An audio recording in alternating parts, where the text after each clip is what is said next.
Alright, hello guys, it's Danny here once again, and I'm going to give you guys a lap guide on this week's brand new daily race C time trial, which is at Le Mans, and we are in Group 2, and we are in the Nissan GTR Nismo GT500 2016. If you watched my live stream from just now, we did a couple of laps, and surprisingly we got ourselves with a 3 minute 35.8. Although not a perfect lap, but you'll be very competitive for the rest of the week. So I'm going to be telling you guys how to do the lap around Circuit de La Sarthe in the Group 2 cars in Gr2 7. So running up, exiting the last corner over here, just exiting pretty much all the corners, especially in third gear, to avoid excessive wheel spin, as well as allowing you to exit the corners early with a much earlier throttle application. So once you pass the kink of turn 1, your first braking marker is pretty much where the total board is. The very first total signboard you see on the right hand side, that's when you're braking. So go down to first and straight up the third gear to keep the car stable while you're applying the throttle on the Dunlop chicane. Track limits there are very questionable, so cut the corners at your own risk. So once you pass this, once your car is pretty much in a straight line over here, that's when you are braking for force elbow up, and you want to coast for a while, and then you exit in fourth gear. With the tailwind being quite strong at force elbow, you want to do just a very small lift, as you can see, so I can keep the car stable without understeering. Now for tether roots, you want the lift. You want the lift when you are pretty much inside with the three small red cones on the right hand side. Lift, and you can cut the inside part of throttle roots. As long as you have two wheels on the inside curb here, that's fine. And keeping the steering input to a minimum. As you can see, I had about 50 to 70 degrees of steering input over there, just to not only make the car stable, and to make the corner to avoid understeer. You can carry a lot more apex speed as well through throttle roots if you just minimize the steering input.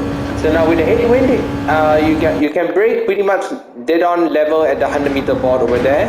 There's tail braking over here, aggressive downshifting, and obviously again with the tailwind you can get on the power earlier. But the problem with the headwind is that you're going to get much lower top speed than usual. So right now you can rev this car out a lot actually, because it's a Nissan GTR, so you're meant to extend the rev range of this car. So now for the next braking zone, for the next chicane, just as you pass the 100-meter board, you're braking again down the third gear and down the second while holding the braking input, just to get the car to rotate as well. Once again, exiting early in third gear and riding the exit curves to get more exit, not only more exit speed, but also more rotation out of the chicanes. So now for your next braking zone, you're pretty much braking just as the outside curb starts to curve a little more. Pretty much the small kink over here, or pretty much this shadow over here. That's when you're braking hard and trail braking, and then you exit in second gear.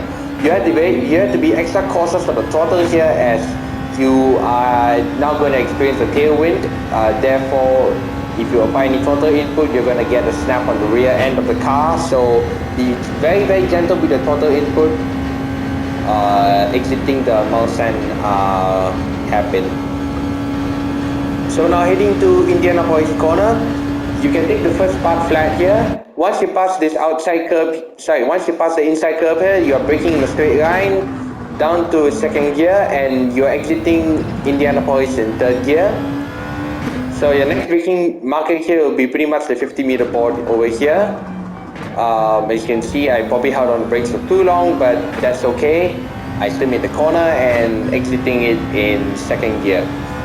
But once again, be very careful with the throttle application, as you have the tailwind going to cause the rear end to snap. So now for Porsche Curves, you're pretty much braking once your car is on the green piece of tarmac over there.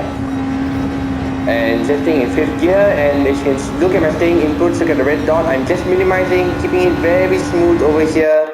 So it's pretty much flat for the first part. Once you come to this part of the Porsche Curves, you're pretty much just applying very minimal steering input here and just playing around with the throttle and just getting as much speed as possible to the Porsche Curves over here.